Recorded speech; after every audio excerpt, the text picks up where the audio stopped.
Assalamualaikum warahmatullahi wabarakatuh. Kembali lagi dengan saya Tama dalam Ada Apa Gerangan.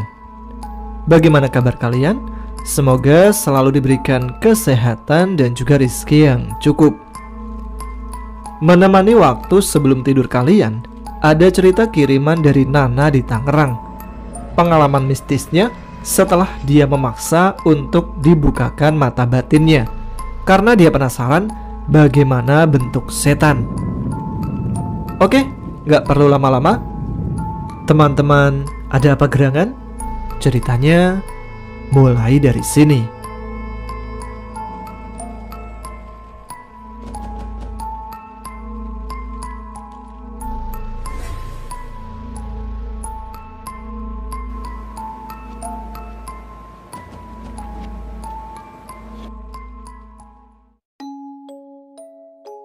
Assalamualaikum warahmatullahi wabarakatuh. Pendengar setia Ada Apa Gerangan. Sebelumnya perkenalkan, nama saya Nana dari Tangerang. Saya adalah anak kedua dari 3 bersaudara dan semuanya laki-laki. Kisah ini real saya alami sendiri bersama keluarga.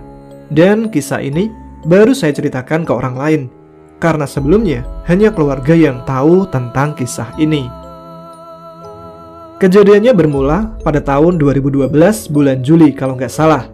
Waktu itu saya masih kelas 6 SD. Entah kenapa pada saat itu saya ingin sekali melihat hantu. Karena dari kecil saya belum pernah melihat hantu. Tapi bisa jadi sih udah pernah, tapi saya lupa. Saya pun bertanya kepada bapak. "Pak, di sini yang bisa buka mata batin siapa ya?" Tanyaku. "Emangnya mau apa kamu nanya kayak gitu?" Bapakku balik bertanya. "Ya mau lihat aja setan itu kayak gimana ya. Apa bener kayak yang di film-film itu?" Jawabku yang masih polos. "Emangnya kamu yakin mau buka mata batinmu?" "Iya pak, aku yakin." "Ya udah, kalau kamu yakin, ke rumah mamang aja sana. Dia bisa kok. Tapi ingat, kalau dia nggak mau bukain, kamu jangan maksa ya. Karena konsekuensi mata batin dibuka itu gak akan bisa ditutup lagi kayak semula." Dengan rasa polosnya, aku mengiyakan aja apa kata bapakku. Padahal aku sendiri gak tahu apa itu artinya. Ya udahlah, daripada penasaran, aku iyain aja. Sepulang sekolah, aku tidak langsung pulang ke rumah, melainkan ke rumah mamang saya. Sesampainya di sana, saya mengucapkan salam dan kebetulan beliau sedang ada di depan rumah, sedang meminum kopi. "Assalamualaikum, Mang." "Waalaikumsalam, Jang." "Ada apa nih? Siang-siang bolong gini kesini? Tumben?" tanya Mamang. "Hehe, enggak Mang, pengen main aja. Soalnya besok libur, terus gak ada PR." Jawabku sedikit basa-basi. "Oh, ya udah, makan dulu Gi. Kebetulan Mamang habis ngeriung tadi." "Enggak Amang, masih kenyang kok." "Terus, udah sholat belum?" tanyanya lagi. "Belum Mang." "Sholat dulu atuh, baru main kesini." "Tar dulu lah Mang, masih capek nih baru dateng." "Kamu, kalau soal ibadah selalu aja kayak gitu." Jawab Mamang dengan senyuman yang sedikit kecewa. Memang sih, aku kalau soal sholat sama ngaji itu agak susah. Ya, maklum lah, kan masih anak-anak. Mang, aku boleh nanya nggak?" "Pasti mau nanya kapan mancing lagi, iya kan?" Memang saya sama mamangku sering mancing bareng di kala aku libur sekolah. Ih, bukan itu Mang. Itu mah gak usah ditanya lagi. Pasti aku mau ikut. Tapi ini beda soal. Ya elah, baru SD aja udah ngomongin soal. Kayak ujian aja. Yang serius apa Mang? Jawabku dengan agak cemberut. Ya udah. Mau nanya apa? Mamang bisa buka mata batin kan? Oh, itu. Kata bapak kamu semalam gak boleh. Orang bapak yang bilang ke aku boleh kok. Iya, kalau mamang yang bilang gak boleh gimana? Please lah Mang, sekali aja. Jang, kamu itu masih kecil, gak bakal kuat. Lagian buat apa sih kayak gitu? Teman kamu aja gak ada yang dibuka mata batinnya. Tapi aku pengen tahu Mang, bentuk hantu itu kayak gimana? Ya elah, kan di TV banyak. Itu mah gak seru Mang, gak serem juga. Lagian kan itu cuma film. Ya udah mamang turutin, tapi ada syaratnya. Apa Mang? Kamu harus rajin ngaji sama sholat ya. Iya Mang, janji. Ya udah, nanti malam mamang ke rumah. Sekarang kamu pulang, mandi, sholat, terus makan. Terutama sholat, jangan dilupakan. Oke Mang, siap itu mah. Ya udah, aku pulang ya Mang. Assalamualaikum. Waalaikumsalam. Hati-hati di jalan Jang. Iya Mang. Singkat waktu, sekitar jam 8:30 malam, mamang datang ke rumah. Setelah basa-basi sama bapak dan ibu, mereka pun memberikan izin walau sedikit terpaksa. Saya lalu dibawa ke suatu tempat oleh mamang. Di sana, mamang menyuruhku memejamkan mata. Setelah beberapa menit, mamang menyuruhku membuka mata. Buka matamu Jang. Ketika aku membuka mata, seketika aku kaget. Ih Mang, apaan itu? Sambil menunjuk ke salah satu pohon pisang. Coba, menurut kamu apa? Jadi itu ya Mang, yang disebut lontong, pocong. Kamu gak takut? Kan aku udah bilang tadi siang Mang, aku gak takut Mang, malahan seru, bisa lihat yang kayak gitu. Malah yang aku takutin, manusia yang perilakunya kayak setan Mang. Dengan sedikit tertawa, mamangku bilang, ya udah kalau gak takut, mamang gak bakal tutup lagi ya mata batinnya. Iya Mang, gak apa-apa, malah aku seneng. Kamu lihat apa lagi selain itu? Banyak Mang, ada ibu-ibu pakai daster, ada makhluk tinggi besar, juga ada tuyul Mang. Ya udah, yuk kita pulang aja, udah malam. Mang, gak sekalian kita mancing dulu? Emang kamu gak ngantuk? Enggak kok Mang, kan aku dari siang udah tidur. Ya udahlah, ayo. Tapi kita ambil alatnya dulu ya. Oke Mang. Setelah kami mengambil alat mancing, kami lalu pergi ke suatu sungai yang biasa orang menyebutnya Walungan Ngadu atau Sungai Ngadu. Jadi, sungai ini dari kampung sebelah masih 2 jalur. Nah, ketika ke kampungku, sungai tersebut menjadi satu. Jadi, di sini seperti pertigaan gitu. Dan letak sungainya pun di pertengahan sawah. Nah, di situ tempat saya akan memancing. Dan tempat itu terkenal angker. Setelah sampai, kami menyiapkan alat serta umpannya. Kebanyakan ikan di sini adalah ikan lele atau gabus. Jadi cukup pakai umpan cacing aja. Setelah lama menunggu, akhirnya umpanku ada yang makan. Aku menarik pelan-pelan. Dan ternyata cuma dapat sepatu. Anjir nih, ikan bisa ngerjain orang juga. Kalau bagus dan sepasang kan lumayan tuh. Lah ini cuma atu, jelek lagi. Lama-kelamaan bikin kesal juga. Aku coba keliling untuk menghilangkan bosan.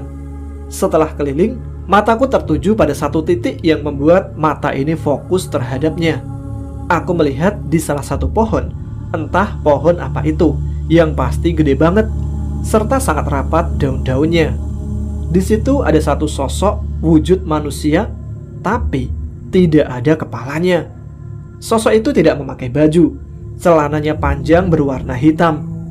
Dan yang bikin saya kaget, dia bergerak ke kanan dan ke kiri seperti gerakan pocong yang bergoyang.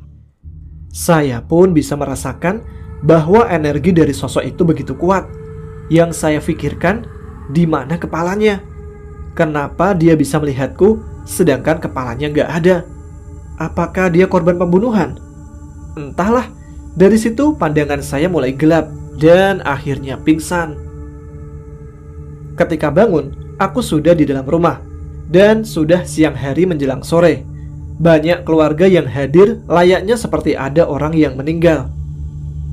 Bu, Nana kenapa? Kok udah di rumah? Bukannya semalam di sungai ya? Kamu pingsan, Jang? Udah, jangan banyak gerak dulu.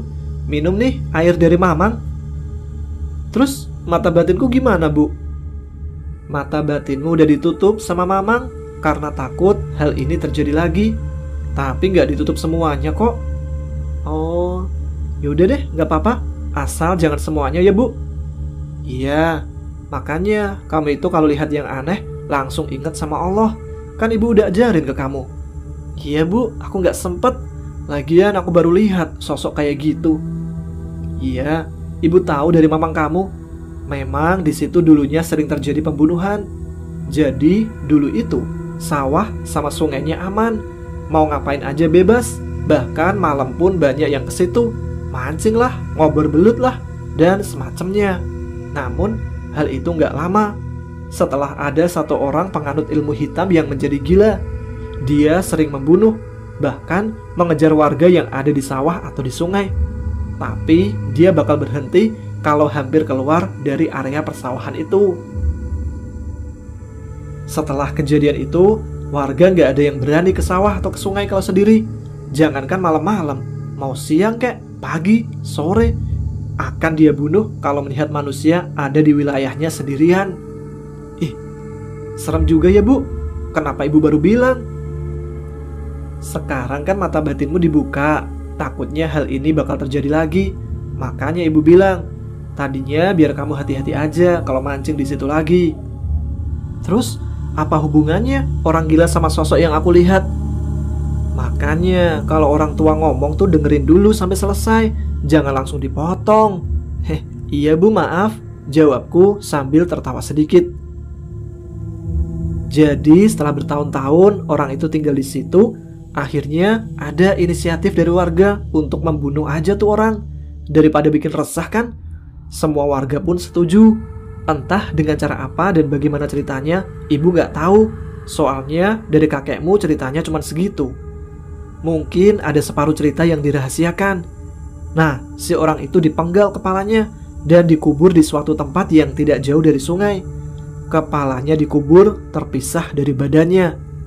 Nah, mulai disitulah dia kembali meneror warga. Ada yang berpendapat bahwa dia ingin kepalanya kembali. Dan ada juga yang bilang dia ingin balas dendam. Jadi pas orang itu udah mati, malamnya banyak yang mancing lagi. Tapi mereka malah diteror oleh sosok itu. Bahkan ada yang sempat gila oleh sosok itu. Pasti kamu tahu kan orangnya? Iya, Bu, tahu. Jawabku yang sedang serunya mendengarkan cerita dari ibuku. Nah, akhirnya warga nggak ada yang berani lagi mancing ataupun yang lainnya kalau malam-malam. Setelah kamu lahir, barulah ada yang berani ke sana. Tahu nggak siapa yang ke sana pertama kali? Enggak, Bu. Ya itu, mamang kamu. Karena dialah yang menjadi keturunan dari leluhur kampung ini. Semua ilmu yang leluhur desa ini punya diwariskan sama mamangmu. Oh, jadi gitu ya, Bu. Pantes aja. Sebenarnya mamang kamu itu kesana ada tujuannya sendiri. Yang kamu lihat itu bukan dia yang asli. Lah, terus apa yang aku lihat, Bu? Ada urusan apa sih mamang kesana? Jadi dari kamu kelas 4, kan kamu sering tuh mancing sama mamang. Memang dari sini sampai sana kamu sama mamang yang asli. Tapi setelah mulai mancing, barulah ganti posisi. Dalam arti, raga asli mamang kamu itu pergi ke suatu tempat di mana tempat itu pernah dijadikan tempat pembunuhan oleh si penganut ilmu hitam itu. Entah apa yang dilakukan dia, ibu pun gak tahu. Hanya tahu itu doang, selebihnya cari tahu aja nanti ya. Terus, yang sama aku itu makhluk yang menyerupai mamang gitu? Iya, bisa jadi. Tapi menurut kakekmu, itu adalah kodamnya yang didapat dari Gunung Karang. Oh, jadi gitu. Pantesan mamang suka diem aja kalau ditanya. Nggak kayak biasanya gitu. Oh iya, Bu, aku belum cuci sepatu, Bu. Gimana buat besok sekolah? Sedangkan ini udah hampir maghrib. Tanya aku dengan muka memelas. Dengan tertawa yang lumayan lebar, ibu menjawab, "Kamu tahu nggak ini hari apa?" "Hari Minggu," kataku dengan raut wajah yang agak heran. "Kak, coba pinjam HP-nya." Ibuku memanggil kakakku yang sedang ngobrol di ruang tamu. "Nih bu," kata kakakku sambil mengelurkan sebuah ponsel Nokia yang sangat jadul itu. "Tunjukkan sama dedek, sekarang hari apa?" "Ya sekarang hari Rabu bu," jawab kakakku. Aku pun langsung terkejut dan keheranan. "Coba aku mau lihat, apa benar sekarang hari Rabu?" tanyaku dengan sangat keheranan. Setelah aku lihat, ya sekarang hari Rabu. Jadi selama 3 hari ini aku pingsan. Bagaimana bisa aku pingsan selama ini? "Ya udah, kamu sekarang kan udah mendingan. Habis ini mandi, makan, terus sholat. Jangan lupa juga ya. Kodok sholat yang kelewat itu." Ucapan ibu melunturkan lamunanku. Entah kenapa bisa seperti ini. Singkat cerita, setelah 2 minggu berlalu, aku pun baru ke rumah mamangku lagi. Aku ingin bertanya perihal apa yang membuatku pingsan begitu lama. Padahal aku merasa hanya beberapa jam saja. "Assalamualaikum, Mang," ucapku seraya mencium tangannya. "Waalaikumsalam. Udah sembuh, Jang? Baru main kesini lagi." "Iya, Mang. Alhamdulillah udah baik kan." "Oh iya, Mang. Apa yang ibu bilang itu benar?" tanyaku ke Mamang. "Ya, semua yang diceritain ibumu itu benar." "Lah, emang Mamang tahu? Kan aku aja belum cerita." "Ya tahulah. Bahkan Mamang juga tahu kalau kamu kesini itu mau nanya kenapa kamu bisa pingsan kan?" Jawabnya yang membuatku kaget. Nggak kaget gimana? Orang aku aja baru datang, belum cerita apa-apa. Mamangku udah tahu duluan, kan aneh. "Iya, Mang. Emang kenapa sih aku bisa selama itu pingsannya? Padahal yang aku rasa hanya beberapa jam aja. Kan Mamang udah bilang, kamu itu nggak bakal kuat kalau buka mata batin. Tapi yang ini beda, Mang. Energinya sangat menguras sekali. Makanya Mamang sedikit ragu buat buka mata batinmu. Takutnya ketika kamu ada di tempat yang belum kamu kenal, kamu melihat sosok yang belum pernah kamu lihat, yang pasti energinya lebih besar. Tapi kalau udah terbiasa ya nggak bakal kayak gitu lagi." Jawabnya panjang lebar. "Terus apa bener, Mang? Mata batinku ditutup?" tanyaku lagi. "Ya, untuk sementara ditutup dulu ya, biar nggak ada hal yang kayak kemarin lagi. Itu juga nggak semuanya kok." "Jadi aku masih bisa melihat hantu kan?" "Masih, tapi dengan kemampuan dan energimu." "Berarti setan-setan yang umum ya, Mang?" "Ya, untuk sementara itu aja dulu." "Oke lah, nggak apa-apa. Yang penting bisa melihat setan aja." Dasar anak SD ya. Aku habiskan waktu itu main di rumah Mamang.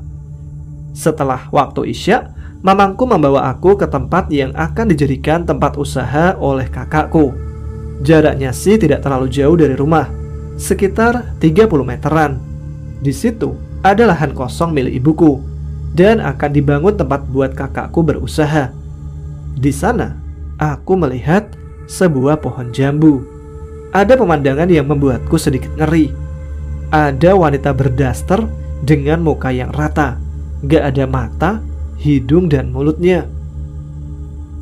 "Kamu lihat kan?" kata mamangku. "Iya, Mang, aku lihat. Tapi kok kayak gitu ya, Mang?" "Ya sudahlah, ngapain dipikirin? Lagi pula lebih baik lihat hantu kayak gitu kan, daripada yang wajahnya hancur, jelek, bau, terus banyak darah lagi," ujar mamangku. "Iya sih, Mang, tapi aku lebih suka yang kayak gitu daripada yang gak punya muka kayak gini, Mang." Setelah Mamang melakukan sesuatu, aku pun pulang karena bosan. Karena di sana cuma ada sosok hantu itu. Hari demi hari telah kulewati dengan biasa. Walau sering melihat seperti gitu, aku cuekin aja. Kecuali ada yang lebih aneh lagi, baru aku perhatiin. Setelah sekian lama, hari kelulusanku telah tiba. Waktu itu, aku berangkat dari rumah bersama keempat temanku. Kami akan mengadakan pesta kecil-kecilan. Lebih tepatnya sih syukuran ya. yang akan dilaksanakan di rumah teman kami yang jaraknya lumayan jauh, sekitar 3 kiloan. Seperti biasa, kami berempat berjalan sambil bercanda riang. 3 laki-laki yaitu saya, Agustin, dan Dani. 1 perempuan yang bernama Rani. Si Anggi bakal masak apa ya? Tanya Dani. Ya mana gua tahu, tanya aja tuh sama tukang es cendol, jawab Agustin yang kebetulan ada tukang cendol lewat. Bawa duit lebih nggak? Gua mau cendol tuh, soalnya uang gua cuma pas buat patungan, pintar Rani. Nggak ada Rin, gua juga pas-pasan, jawab mereka semua. Ya padahal gua pengen banget minum tuh cendol, lagi pula udah jarang yang jualan kan. Siapa tahu ini hari terakhirku minum cendol, ucapnya yang sedikit memelas. Kok yang terakhir?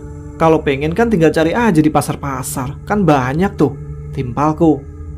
Iya bener tuh, Dani pun menimpali. Tapi kan kita nggak tahu kalau cendolnya nggak ada atau kitanya yang nggak ada. Hah? Kita? Lu aja kali, jawab kita serentak.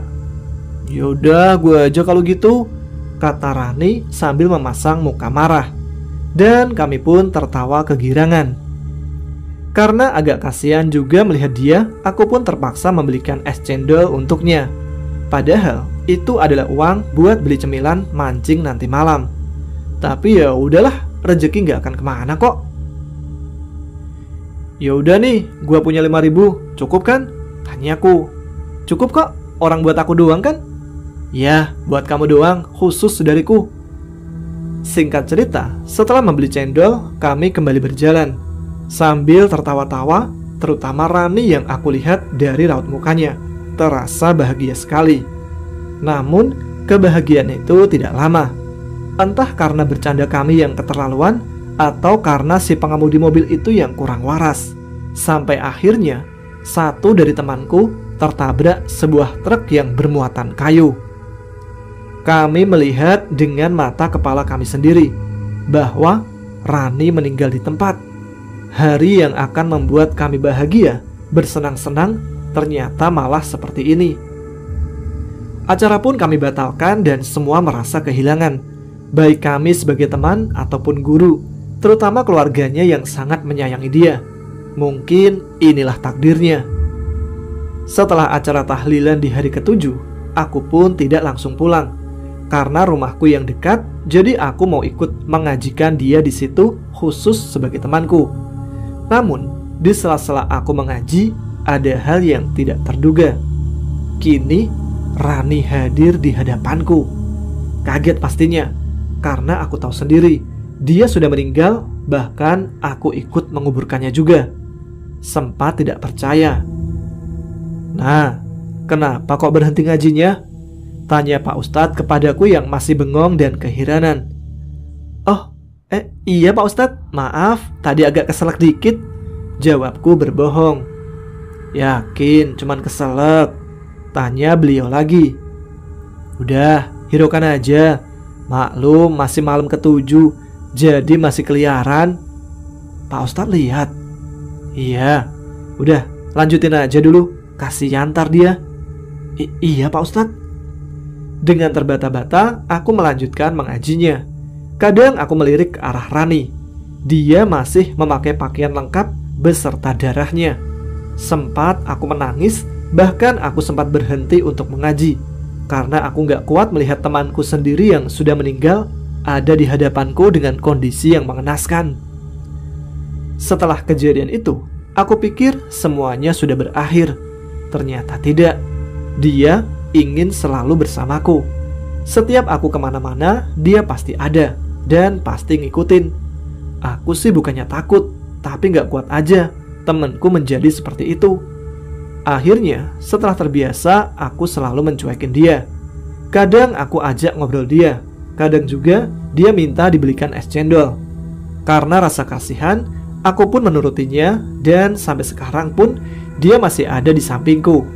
Meskipun sudah jarang terlihat penampakan dirinya, tapi aku bisa merasakan bahwa dia ada di sampingku.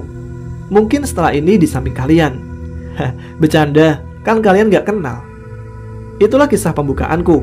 Bakal ada kisah-kisah yang lainnya. Maaf ya jika kurang serem atau kurang seru, karena inilah pengalamanku. Sejenak saya minta doanya buat temanku almarhumah Rani binti Kasmin. Al-Fatihah. Untuk Bang Tama, semoga sehat selalu. Semoga channelnya tambah maju. Maaf juga kalau ada salah kata, salah penempatan kata. Dan sekali lagi saya ingatkan, ini kisah nyata saya. Percaya tidak percaya, terserah kalian yang mendengarkannya. Wassalamualaikum warahmatullahi wabarakatuh.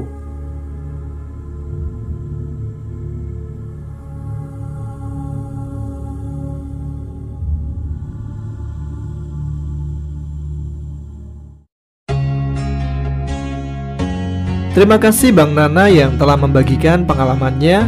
Kita tunggu cerita selanjutnya. Terima kasih juga kepada teman-teman sekalian yang telah menyimak episode kali ini. Semoga dapat mengiringi waktu istirahat kalian. Semoga nyenyak dan bermimpi indah. Jadi, karena sudah saatnya kalian tidur, saya Tama pamit. Jumpa lagi di episode yang akan datang. Jangan lupa subscribe bagi yang belum, tuliskan komen, tunjukkan eksistensi kalian. Tetap semangat, jaga kesehatan, selamat malam, selamat beristirahat. Wassalamualaikum warahmatullahi wabarakatuh.